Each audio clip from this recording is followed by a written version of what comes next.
2014 was a massive year for SciADV, with it being the 5th anniversary year for Chaos Head Noah, Steins Gate, and the entire SciADV franchise at large. From side material, to ports, to re-releases, to a brand new mainline, the franchise was going stronger than ever with new content. But there was one peculiar piece of planned series material that's forever been an enigma. Steins Gate, The Committee of Antimatter, a light novel which was supposed to be a full-fledged sequel to Steins Gate, taking place 6 years after the events of the original game.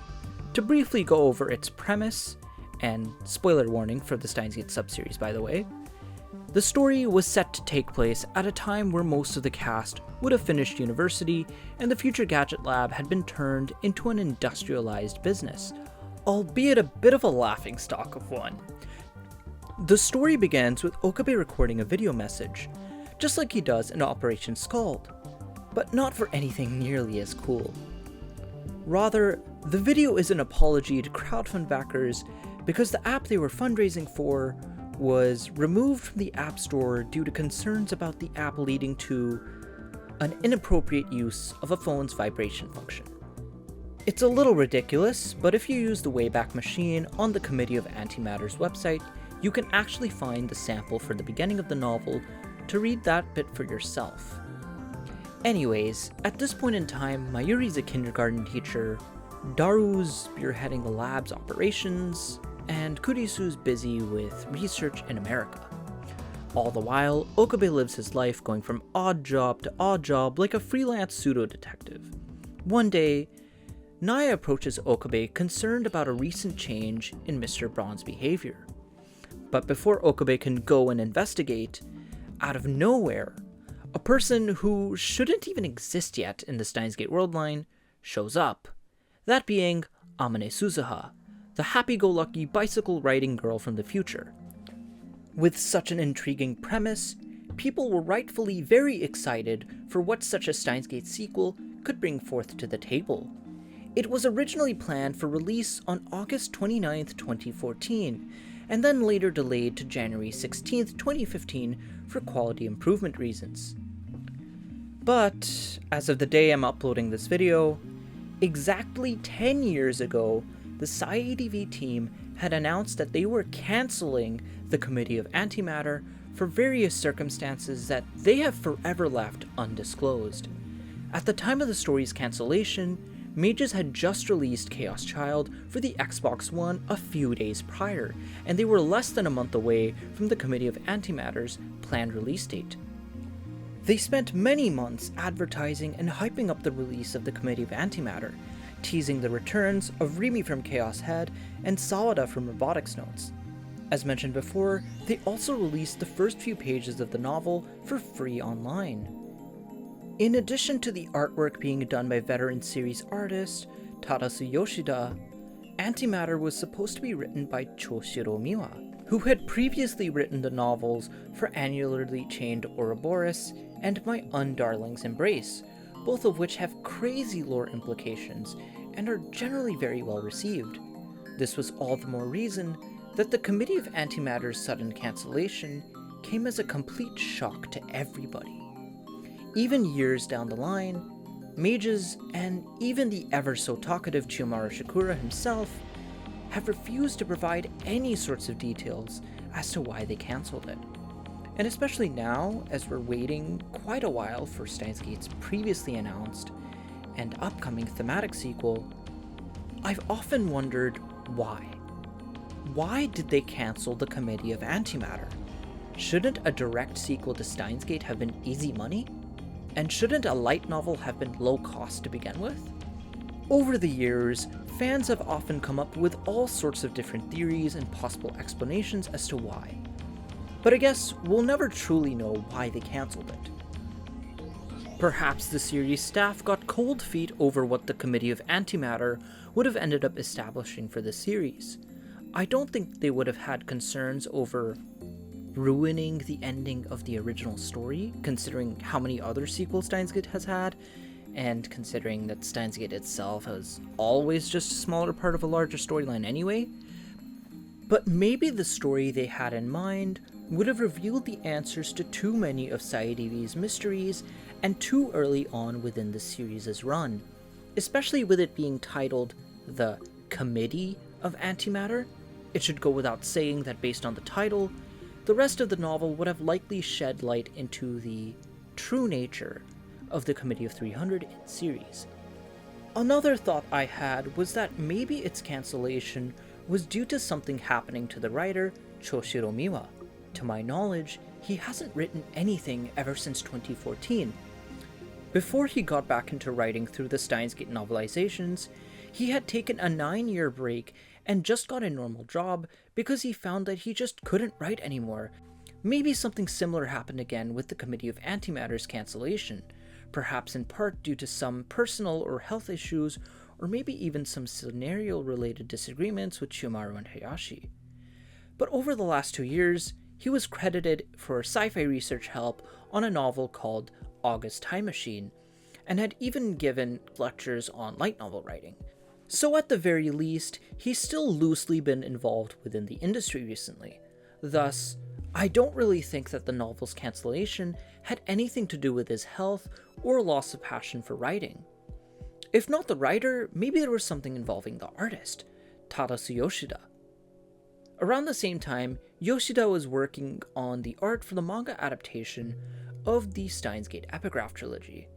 Yoshida did all the artwork for the manga adaptation of the first novel, Epigraph of the Closed Curve, but due to various circumstances, had stopped 3 chapters into the serialization of the adaptation of the second novel, Pandora of Eternal Return, and passed the artist role over to a different artist. This happened several months before they announced the delay and then cancellation of the Committee of Antimatter, and I don't think that Yoshida's involvement in both those projects, as well as their ultimate fates, are a coincidence. But beyond that, I can't really point to much. I think most likely there were a slew of other problems happening behind the scenes that led to the novel's ultimate demise.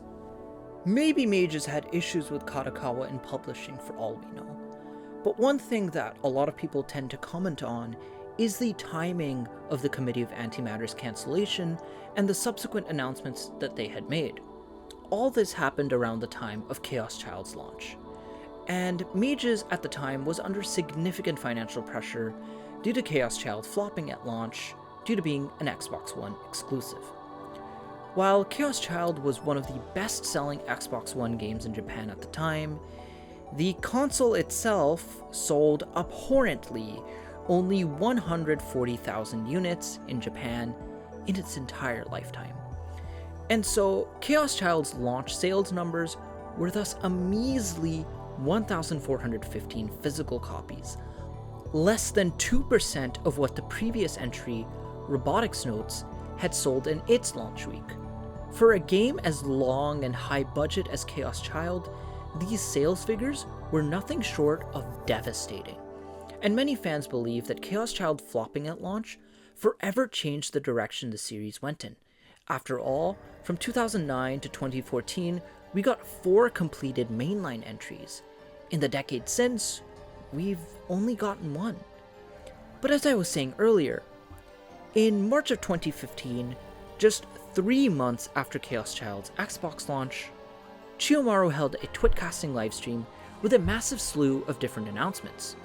One of these announcements was that, for obvious reasons, Chaos Child would no longer be an Xbox One exclusive, and that they would be porting the game to the PS3, PS4, and PS Vita, all of which sold far better in Japan than the Xbox One did.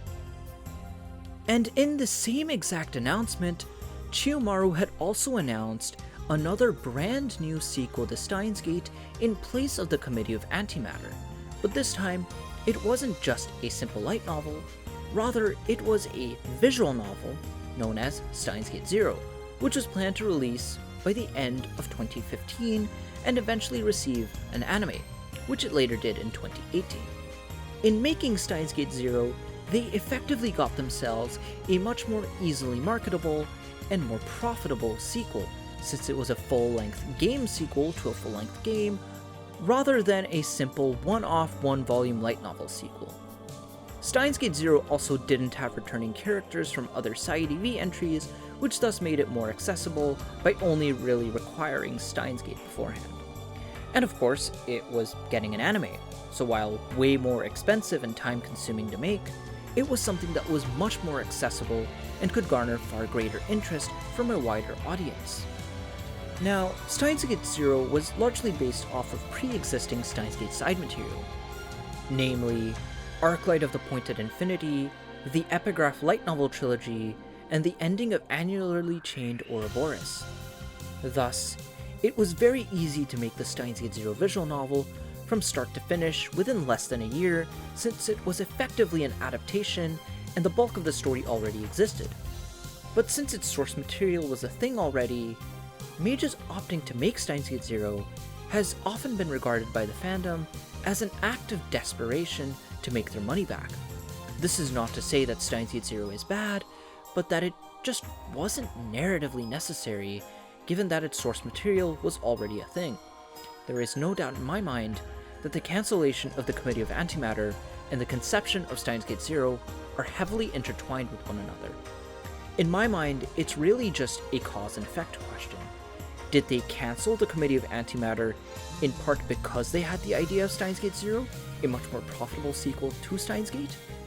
Or did they announce Steins Gate Zero in part to make up for the fact that they had to cancel the Committee of Antimatter? Either way, most of us strongly suspect that the financial pressure Mages was under from Chaos Child's launch played a massive role here. I don't think it's a coincidence that Mages announced Steins Gate Zero just 3 months after the Committee of Antimatter's cancellation note. And I don't think it's a coincidence that all this happened around Chaos Child's launch on Xbox One. But anyways, happy or sad 10th anniversary to the cancellation announcement for Steins Gate, the Committee of Antimatter. I really hope that somewhere down the line they pick up the concept for the novel, because I think it could be pretty interesting to do if they were to do it right. I imagine they ultimately incorporated some of the concepts that the novel would have explored within Steins Gate Zero, Robotics Notes Dash, and Anonymous Code. But all these years later, let me know your own theories for why you think they opted to cancel the Committee of Antimatter. Just what do you think was going on behind the scenes? And while we're waiting for all the announced Steins subseries projects like Steins Gate Reboot, Steins Something, Steins Gate Zero Elite, and the Steins Gate Hollywood live-action adaptation, let me know your thoughts and feelings on all of those, as well as the state of the series at this point. I'm especially curious about Steins Something, the upcoming thematic sequel to Steins Gate, since Matsubara has confirmed that they're working on it right now, but that it's still in the concepts phase after 4 years since its announcement. Maybe the holdup with its development has something to do with Naota Kahayashi's availability, since he was working on Emio and Memories of Soso after finishing up Anonymous Code. But as for the Committee of Antimatter, the most cynical of us all would say this: SG Antimatter never. Have an awesome day, everybody.